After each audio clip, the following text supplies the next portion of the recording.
कैसे बीती हो दिनवा गाँव के गरीबी में, कैसे बीती हो दिनवा गाँव के गरीबी में। जिल्लत का जीवन आजियत पानी बदनसीबी में, जिल्लत का जीवन आजियत पानी बदनसीबी में।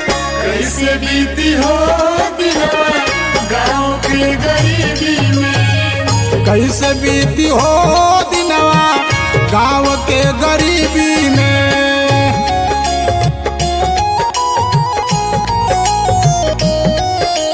Nandini recording studio Delhi.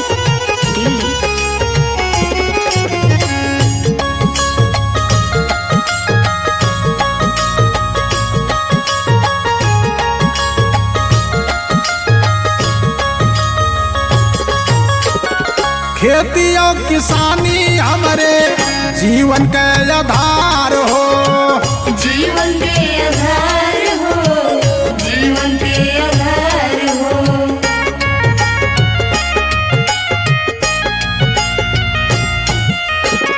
पैसा का अभाव बाणी में हरी बीमार हो, मैं हरी बीमार हो, मैं हरी बीमार हो। भैली मौतियावन कर कैंसर और टीबी में, भैली मौतियावन कर कैंसर और टीबी में। कैसे बीती हो दिनवा गाँव के गरीबी में, कैसे बीती हो दिनवा गाँव के गरीबी में।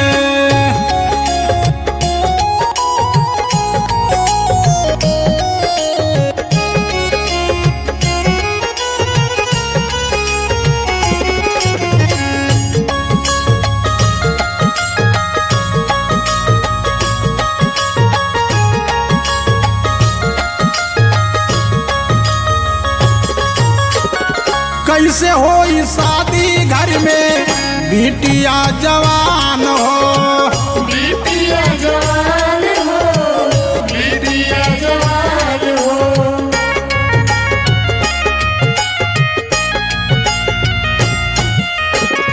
बाटना दहेज कैसे करब कन्यादान हो, करब कन्यादान हो, करब कन्यादान हो।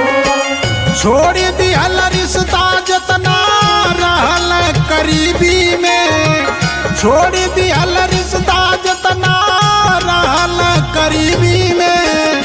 कैसे बीती हो दिनवा गाँव के गरीबी में, कैसे बीती हो दिनवा गाँव के गरीबी में। Nandini recording studio Delhi.